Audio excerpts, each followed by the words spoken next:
প্রিয় ছাত্রছাত্রীরা, আজকে আমরা পঞ্চম শ্রেণীর দ্বিতীয় পর্যায়ক্রমিক মূল্যায়নের সেট 10 নম্বর স্কুলটা গণিত সমাধান করে দেখাবো। দেখো, একের দাগের ক, সেট 10 ম্যাথ।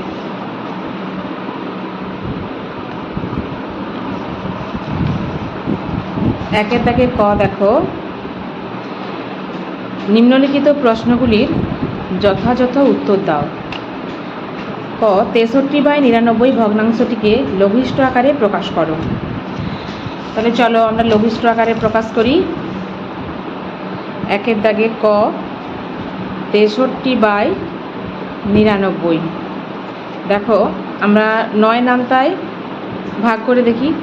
9 7 63, 9 একে 9, 9 একে 9, তাহলে 7/11, 7/11। আচ্ছা, এবার ক্ষয়ের দাগে দেখো।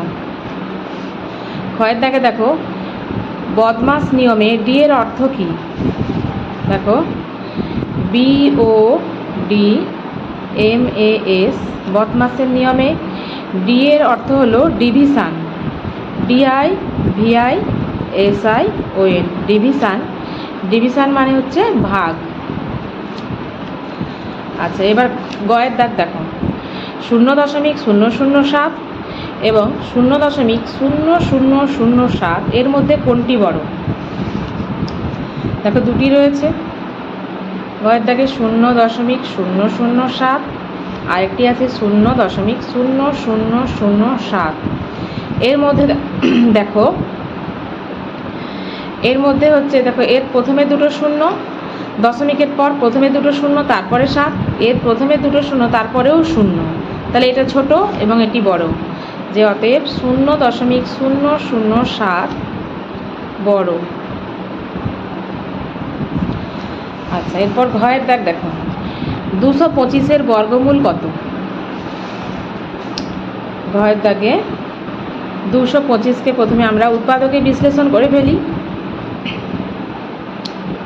5 4 20, 5 5 25, 5 9 45, 3 3 9। তাহলে দেখো, বর্গমূল যদি করে পাই 225, এটা সমান হবে 5 × 5 × 3 × 3। বর্গমূল থেকে দুটো 5 থেকে একটা বের করে আনো, আবার দুটো 3 থেকে একটা বের করে আনো। তাহলে 5 × 3 সমান হবে 15। এটাই উত্তর। আচ্ছা, এরপরে দেখো, উঁয়োর দাগ, বিন্দু কাকে বলে? উঁয়োর দাগে দেখো, বিন্দু কাকে বলে? বিন্দু আমরা কেমন লিখি? এরকম ডট দিলেই বিন্দু হয়ে গেল। তাহলে বিন্দু কাকে বলে আমরা লিখব? না, যার দৈর্ঘ্য, প্রস্থ বা ও উচ্চতা নেই। যার দৈর্ঘ্য, প্রস্থ ও উচ্চতা নেই, কিন্তু অবস্থান আছে, অবস্থান আছে, তাকে বিন্দু বলে।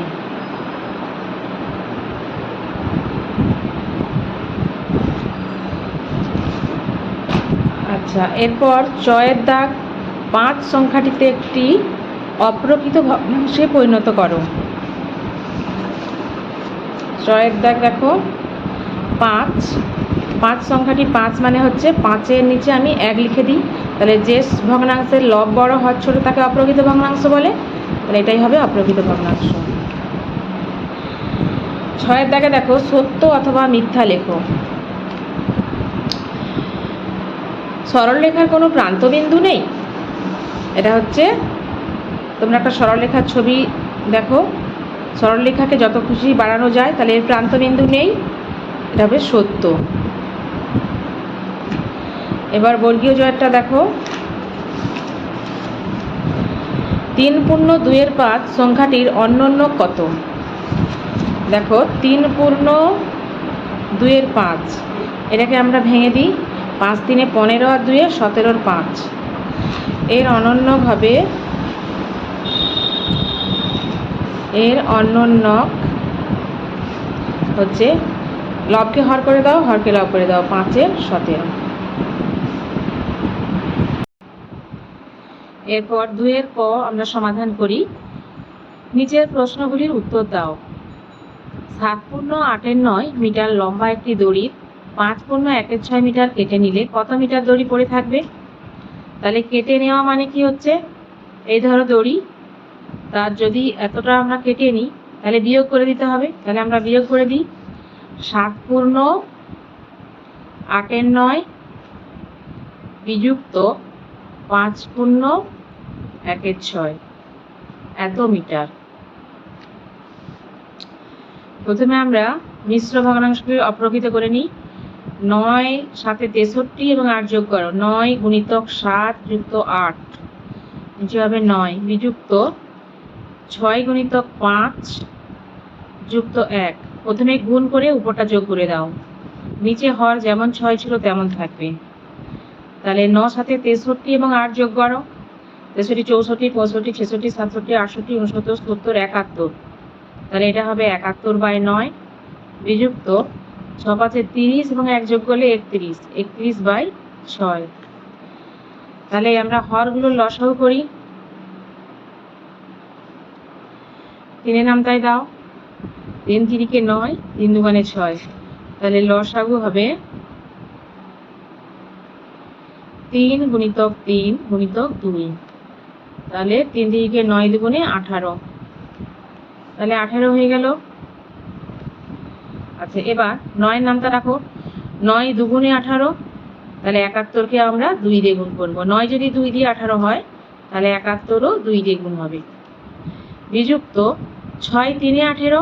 তাহলে 31কেও আমরা 3 দিয়ে গুণ করব। এটা সমান হবে, নিচে যেমন 18 থাকবে, তাহলে 2 1 2 2 সাথে 14 বিযুক্ত 3 1 3 3 3 9।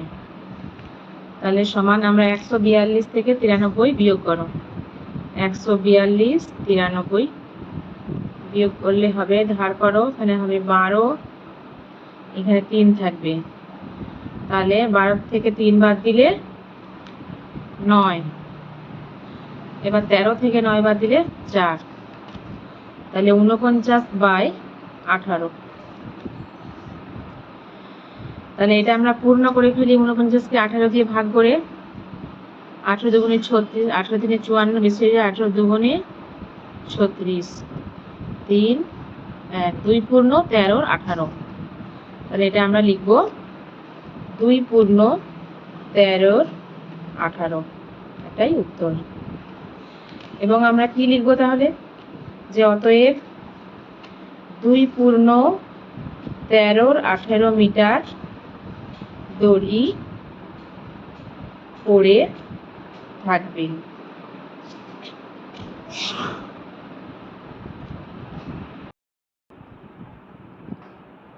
এরপর দেখো 2 এর ঘয়ের দাগ, বিয়োগ করো। 2 পূর্ণ 3 4 বিযুক্ত 1 পূর্ণ 9 14। দেখো আমরা বিয়োগটা করে ফেলি। তাহলে প্রথমে আমরা ভেঙে ফেলি। তাহলে উপরে লব তৈরি করি। 4 গুণিতক 2 যুক্ত 3, 4 গুণিতক 2 যুক্ত 3, নিচে হবে 4 বিযুক্ত 14 গুণিতক 1 যুক্ত 9/14। আচ্ছা, এরপরে দেখো 4 2 8 আর 3 11/4 বিযুক্ত 14কে 14 আর 9 যোগ করলে 23, 23 এর নিচে হবে 14। আমরা 4 আর এবং 14 লসাগু করি। 2 2 4 2 সাথে 14। তাহলে লসাগু সমান হবে 2 গুণিতক 2 গুণিতক 7। তাহলে 2 2 4 4 সাথে 28। তাহলে আমরা হর করব 28। তাহলে 4 সাথে 28, তাহলে 11কেও আমরা 7 দিয়ে গুণ করব বিযুক্ত 14 2 28। তাহলে 23কেও আমরা 2 দিয়ে গুণ করব। তাহলে হচ্ছে নিচে হলো 28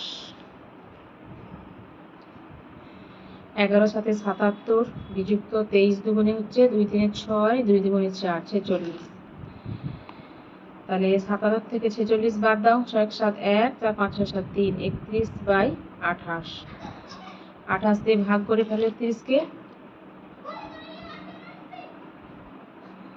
28 একে 28, 3 1 পূর্ণ 3 28, তবে 1 পূর্ণ 3 28, এটাই উত্তর। আচ্ছা, এর পরেরটা দেখো, তোমার দাগে সরলরেখাংশ ও রশ্মির মধ্যে দুটি পার্থক্য লেখো। দেখো মোট দাগে সরলরেখাংশ রশ্মির মধ্যে পার্থক্য। 1 নম্বর দেখো, সরলরেখাংশ আমরা একটা প্রথমে ছবি এঁকে ফেলি। সরলরেখাংশে দেখো নির্দিষ্ট দৈর্ঘ্য আছে, এখান থেকে এতটা, ধরো এবি। রশ্মি হচ্ছে এখান থেকে বের হচ্ছে এবং এই দিকে যাচ্ছে। তাহলে দুটো ছবি আঁকলাম। তাহলে সরল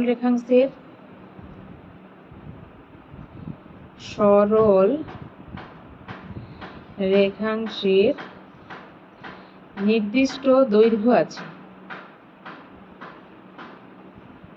সরল রেখাংশের নির্দিষ্ট দৈর্ঘ্য আছে।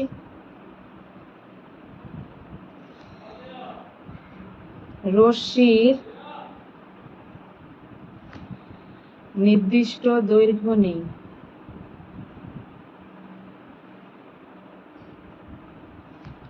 রশ্মির নির্দিষ্ট দৈর্ঘ্য নেই।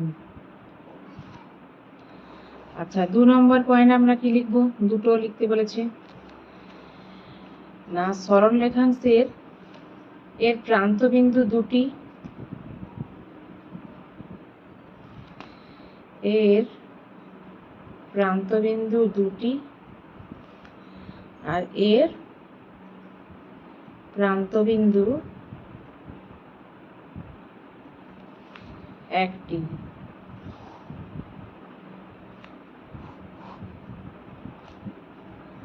তিনের কয়ের দাগ সরল করো। 24/4 গুণিতক 6/3 বিযুক্ত 24/4 ব্র্যাকেট দিয়ে 6 বিযুক্ত 3। তাহলে এটা আমরা সরল করি। দেখো, তাহলে এখানে প্রথমে প্রথম বন্ধনীর কাজ করব। 24/4 গুণিতক 6 থেকে 3 বিয়োগ করলে 3 বিযুক্ত 24/4, এখানে কোনো চিহ্ন নেই, এর দিয়ে দাও। এর 6 থেকে 3 বিয়োগ করলে 3। তাহলে প্রথমে আমরা এর কাজ করব। তাহলে 24/4 গুণিতক 3 বিযুক্ত 24/4, 4-এর 3 মানে 12 করে দাও, 4 3 12। এইবার আমরা ভাগের কাজ করব। 4 6 24 গুণিতক 3 বিযুক্ত 12 দুগুণে 24 2। তাহলে 6 3 18 বিযুক্ত 2 সমান 16। 3-এর ক্ষয়েরটা দেখো, একটি বাঁশের 2/13 অংশ লাল, 1/3 অংশ সবুজ এবং 8-এর 39 অংশ হলুদ রং করা হয়েছে। তাহলে বাঁশটির কত অংশ রং করা বাকি আছে? তাহলে প্রথমে আমরা যেগুলো রং করা আছে এগুলো যোগ করে নিই। তাহলে 2/13 যুক্ত 1/3 যুক্ত 8-এর 39, 8-এর 39। তাহলে প্রথমে আমরা এগুলোকে যোগ করে নিই। কত অংশ? এত অংশ রং করা হয়েছে, এত অংশ রং করা আছে, রং করা আছে। তাহলে সমান আমরা একই হর বিশিষ্ট করি। লসাগু করো। 13 3 39, 3 দিয়ে দিলে 13, 3 1 3, 3 13 39, 13 দিয়ে দাও, 13 1 13, 1 13 1 13। তাহলে লসাগু সমান 39, 3 গুণিতক 13 সমান 39। তাহলে আমাদের লসাগু 39 বেরোলো। তাহলে এখানে আমরা সমান চিহ্ন দিয়ে দাগ টেনে এখানে 39 লেখো। 13 3 39, তাহলে 2 3 গুণ হবে, যুক্ত 3 13 39, তাহলে 1 কে 13 দিয়ে গুণ হবে, যুক্ত 39 1 39, তাহলে 8 কে 1 দিয়ে গুণ, 2 3 6, যুক্ত 13 1 13, যুক্ত 8 1 8 বাই 39। তাহলে 13 আর 6 হচ্ছে 19, 20 21 22 23 24 25 26 27, 27 বাই 39, 3 9 27, 3 1 3 3 3 9 সমান হচ্ছে 9 13। এত অংশ রং করা হয়েছে। তাহলে কত অংশ বাকি আছে দেখো। তাহলে ধরি সম্পূর্ণ বাঁশটি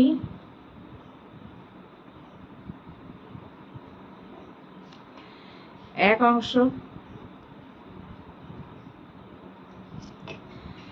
বাকি আছে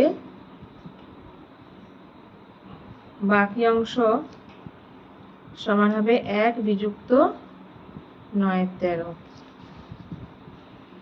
13 লসাগু করো, 13 1 13 বিযুক্ত 9 সমান হবে 4 13। তাহলে উত্তর লেখো যে অতএব বাঁশটির এত অংশ রং করা বাকি আছে। অতএব বাঁশটির 4 13 অংশ রং করা বাকি আছে।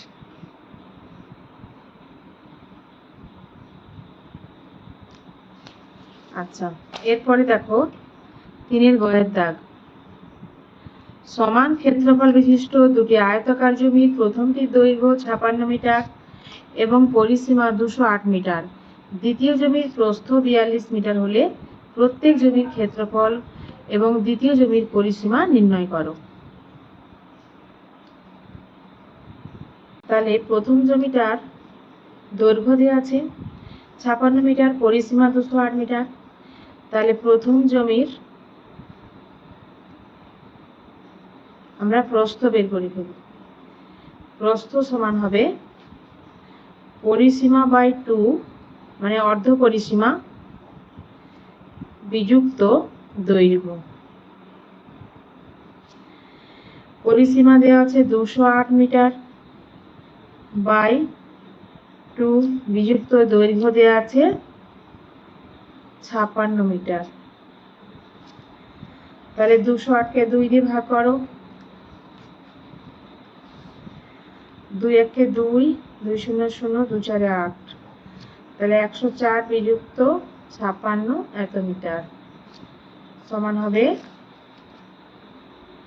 6 7 8 9 10 11 12 13 14 8, এটা হবে 4 48 মিটার। তাহলে প্রথম জমির আমরা প্রস্থ বের করে ফেললাম। তাহলে প্রথম জমির ক্ষেত্রফল হবে, প্রথম জমির ক্ষেত্রফল সমান দৈর্ঘ্য গুণিতক প্রস্থ। তাহলে দৈর্ঘ্য দেওয়া আছে 56 মিটার আর প্রস্থ দেওয়া আছে 48 মিটার, তাহলে এত বর্গ মিটার। গুণ করো 56 কে 48 দিয়ে, 8 6 48 এর 8, হাতে হলো 4, 8 5 40, 4 44, 4 6 24 4, হাতে হলো 2, 4 5 20, 2 22, 8 4 4 8, 4 2 6 2, 2688 এত বর্গ মিটার। তাহলে দ্বিতীয় জমির বর্গ ক্ষেত্রফল ওই একই হবে। দ্বিতীয় জমিটির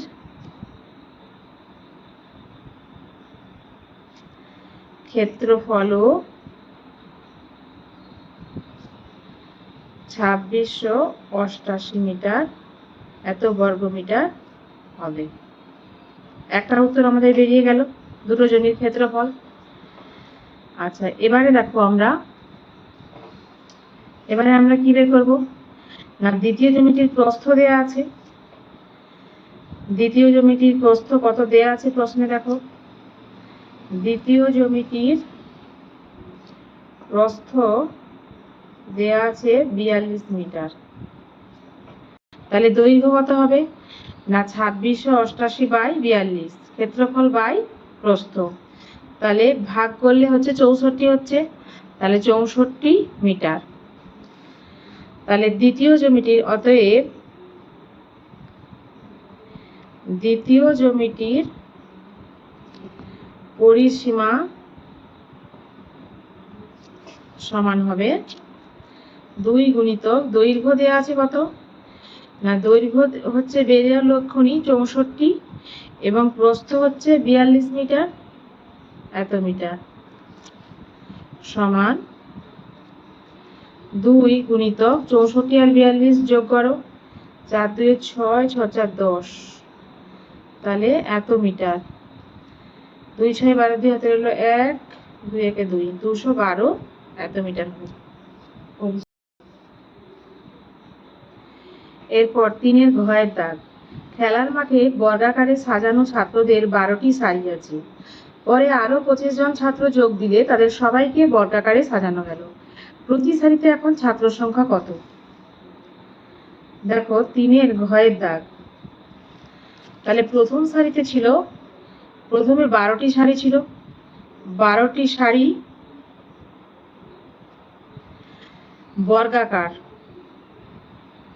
বর্গাকারে সাজালে তাহলে ছাত্র সংখ্যা কত হবে দেখো, ছাত্র সংখ্যা হবে তাহলে 12 স্কয়ার,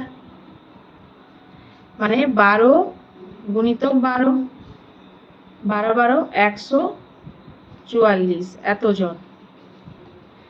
তাহলে এর সঙ্গে আরো 25 জন ছাত্র যোগ দিল, তাহলে কতজন হলো দেখো, তাহলে মোট ছাত্র সংখ্যা 25 জন ছাত্র যোগ দিলে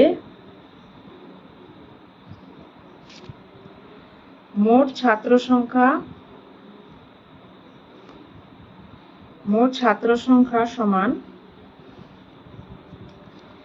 মোট ছাত্র সংখ্যা হবে 144 যুক্ত 25 এতজন, তাহলে হবে 5 4 9, 4 2 6, 169 জন। এইবার এই ছাত্রগুলো আবার বর্গাকারে যদি দাঁড়িয়ে যায়, আবার সাজানো হলো, তাহলে 169 জন বর্গাকারে দাঁড়ালো। তাহলে ছাত্র সংখ্যা কত হবে, অতএব ছাত্র সংখ্যা সমান হবে 169-এর বর্গমূল করে ফেলো, তাহলে সমান 13 গুণিতক 13 হবে, সমান 13 জন। তাহলে কি লিখতে হবে, প্রতি সারিতে এখন ছাত্র সংখ্যা, অতএব প্রতি সারিতে এখন ছাত্র সংখ্যা 13 জন। এরপর দেখো 3-এর দাগের উ, ডেভিড 2 ঝুড়ি আম বিক্রি করার জন্য বাজারে গেছে। প্রথম ঝুড়িতে 25.835 কিগ্রা এবং দ্বিতীয় ঝুড়িতে এত কিগ্রা আম আছে। দিনের শেষে দেখলো প্রথম ঝুড়িতে এত কিগ্রা এবং দ্বিতীয় ঝুড়িতে এত কিগ্রা আম পড়ে আছে। সে মোট কত কিগ্রা আম বিক্রি করলো? তাহলে প্রথমে আমরা আম যে ঝুড়িতে ছিল সেটা আগে যোগ করে ফেলি।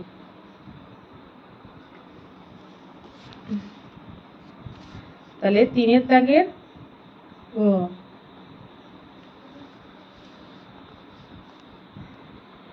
প্রথম ঝুড়িতে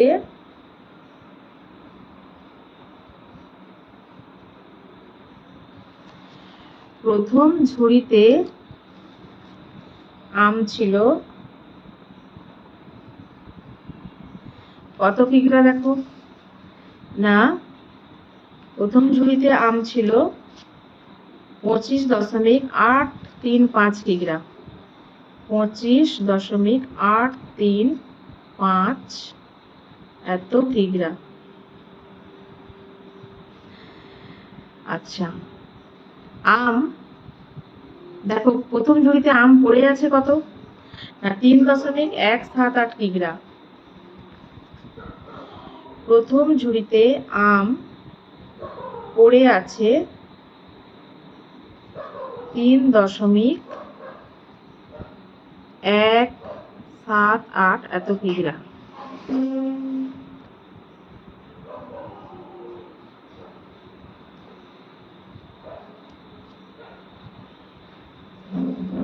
তাহলে এটা বিয়োগ করে দাও কতটা বিক্রি হয়েছে।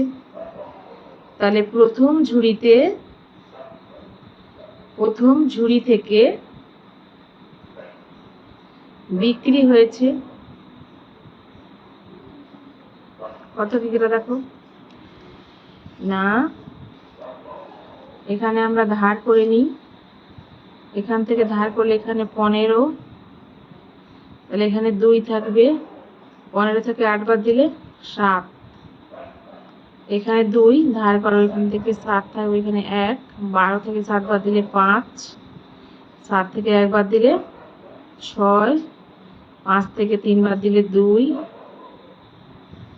এখানে 2 থাকবে, তাহলে 22.657 এত কিগ্রা আম পড়ে আছে। এবার আমরা দ্বিতীয় ঝুড়ির আম হিসেব করি।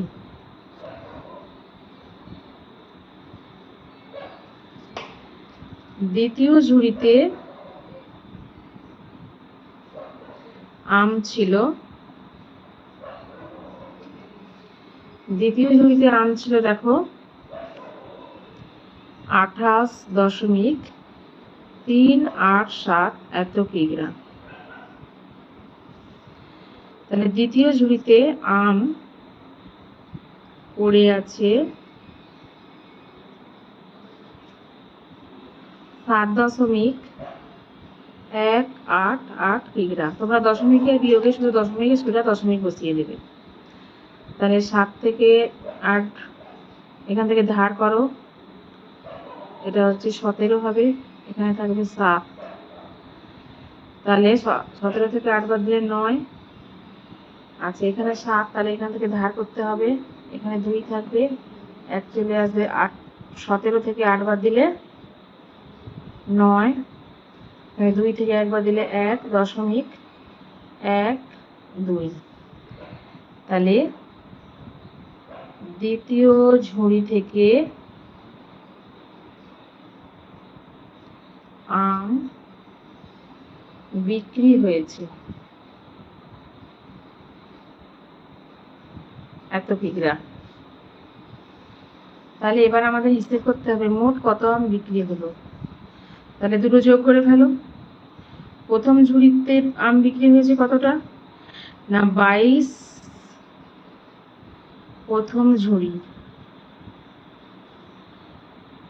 22.657 এত কিগ্রা বিক্রি।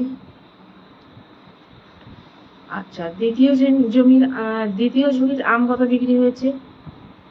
দ্বিতীয় ঝুড়ির আম বিক্রি হয়েছে 21.199 এত কিগ্রা বিক্রি। তাহলে আমরা দুটো যোগ করে ফেলি। 9 7 16 6 হাতে রইল 1, 9 5 14 1 15 5 হাতে রইল 1, 6 কে 7 থেকে 8, 2 কে 3, 2 2 4, তাহলে এত কিগ্রা বিক্রি। তাহলে উত্তর লিখে ফেলো। অতএব সে মোট কত কিগ্রা আম বিক্রি করলো না সে মোট 43.856 এত কিগ্রা আম বিক্রি করলো। দাগের অঙ্কটা দেখো, স্কেলের সাহায্যে যে কোনো দৈর্ঘ্যের একটি সরলরেখাংশ অঙ্কন করো এবং সরলরেখাংশটির নাম দাও এবং দৈর্ঘ্য পরিমাপ করো। তাহলে প্রথমে আমরা সরলরেখাংশ একটা আঁকি। 4 দাগ, দেখো 0 থেকে শুরু করতে হবে। তাহলে হচ্ছে সরলরেখাংশটা একটা আঁকো। প্রথমে একটা স্কেলের সাহায্যে যে কোনো একটা সরলরেখাংশ এঁকে দাও। তাই এটার নাম দিয়ে দাও এ বি। তাহলে আমরা নাম দিলাম। এবার আমরা মেপে দেখি কতটা হয়েছে। 0 থেকে শুরু করে 7.2, তাহলে এটা 7.2 সেমি। তাহলে এ বি সরলরেখাংশ দৈর্ঘ্য হচ্ছে 7.2 সেমি। শেষ হয়ে গেল আজকে এই পর্যন্তই, পরের দিন আবার দেখা হবে। ছোট্ট বন্ধুরা, আজকের মতো এতটুকুই। ভিডিওটি ভালো লাগলে লাইক, কমেন্ট, শেয়ার এবং সাবস্ক্রাইবের মাধ্যমে অবশ্যই পাশে থেকো।